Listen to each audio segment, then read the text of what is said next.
اللہ اکبر کا کیا مطلب ہے؟ کبھی آپ نے یہ جاننے کی کوشش کی ہے؟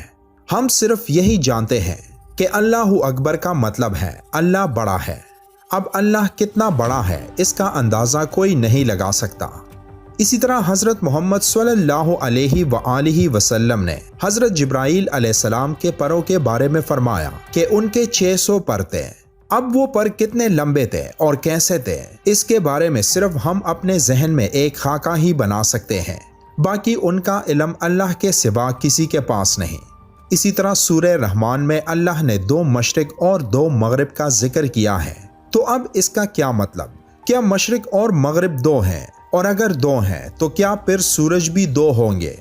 یہ وہ باتیں ہیں جن کا ذکر قرآن میں اللہ نے کیا، لیکن جس طرح ہم روزانہ سورج کو مشرق سے طلوع ہوتے اور مغرب میں غروب ہوتے دیکھتے ہیں، ویسے ہم 2 مشرق اور 2 مغرب کو نہیں دیکھ سکتے۔ بالکل اسی طرح جس طرح قرآن میں اللہ نے ستاروں کے منزلوں کی قسم کھائی، لیکن وہ ستارے اور ان منزلوں کو ہم نہیں دیکھ سکتے۔ اسی طرح اللہ نے سورہ رحمان کی آیت 17 میں فرمایا ہے کہ وہی مشرقین یعنی 2 مشرق اور مغربین یعنی 2 مغرب کا رب ہے۔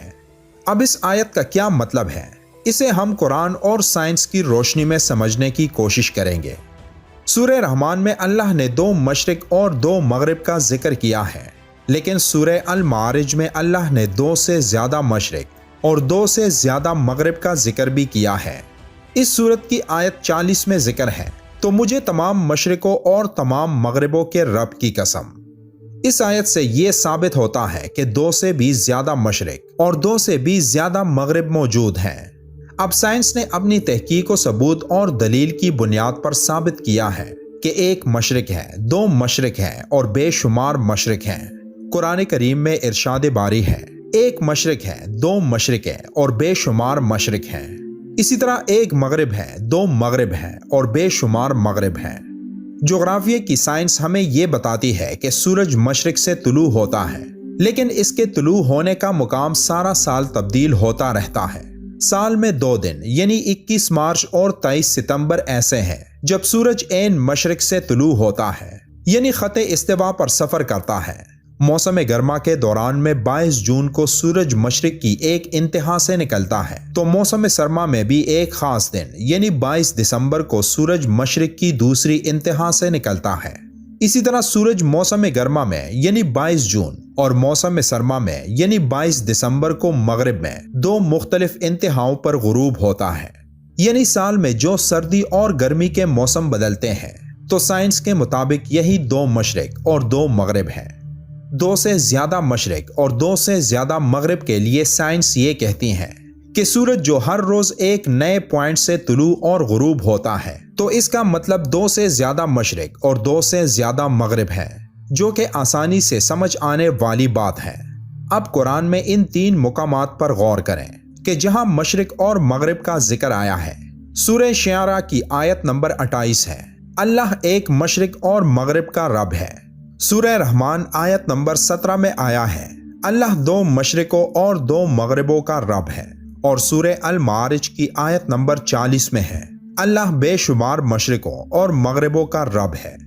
لیکن دلچسپ بات یہ ہے کہ سائنس جو یہاں سورج کے نکلنے اور غروب ہونے کی جگہ کو مشرق اور مغرب کہہ رہی ہے، لیکن قرآن میں ان تینوں آیات میں کہیں بھی سورج کا ذکر نہیں، اور سائنس کے علاوہ کئی تفاسیر میں بھی ان آیات میں سورج کا ہی ذکر کیا گیا ہے، جبکہ سورج جسے ہم ایک سمت سے طلوع ہوتے دیکھتے ہیں، وہ اس سمت یعنی مشرق کا ایک پوائنٹ ہے جہاں سے وہ طلوع ہوتا ہے، جبکہ وہ تمام سمت جسے ہورائزن کہتے ہیں مشرق ہی کہلاتا ہے، جس ہورائزن کے ایک پوائنٹ سے سورج طلوع ہوتا ہے۔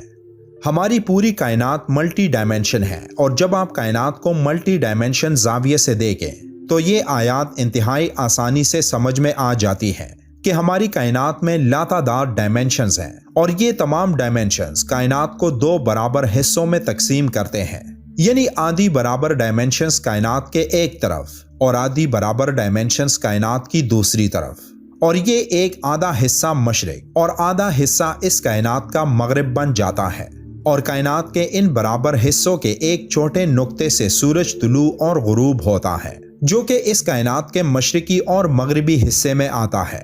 تو ہم یہ نہیں کہہ سکتے کہ ان آیات میں اللہ نے جس ایک یا ایک سے زیادہ مشرق اور مغرب کا ذکر کیا ہے وہ وہی مقام ہے جہاں سے سورج نکلتا ہے، کیونکہ صرف سورج ہی اس کائنات میں ایک ستارہ نہیں بلکہ اس سے اربوں تعداد میں ستارے ہماری کائنات میں موجود ہیں۔ تو مشرق اور مغرب اس کائنات کا وہ تمام حصہ ہے جو ایک طرف مشرق اور ایک طرف مغرب پر مشتمل ہے۔ یہ غیب کا وہ علم ہے جو ہمارے ننھے دماغ میں فٹ نہیں ہو سکتی، کیونکہ اس کائنات میں ایسی لاتعداد باتیں ہیں جن کا علم صرف اللہ تک ہی محدود ہے اور جہاں انسانی سوچ کبھی بھی نہیں پہنچ سکتی۔ جیسے کہ ایک حدیث پاک میں یہ ذکر ہے کہ سورج ہر رات اللہ کے عرش کو سجدہ کرتا ہے۔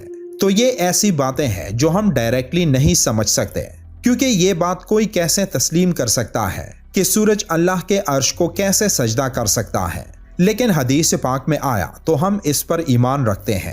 اور اس سجدے سے کیا مراد ہے تو یہ سائنس اور قرآن دونوں سے ثابت ہو چکی ہیں، جس کا ذکر ہم پچھلی ایک ویڈیو میں بھی کر چکے ہیں۔ اس بات کی صحیح سمجھ ہمیں تبھی آ سکتی ہے جب ہم اس کائنات میں موجود ملٹی ڈائمینشنز کو سمجھ لیں، جن ڈائمینشنز پر یہ کائنات ایک ترتیب سے کڑی ہے۔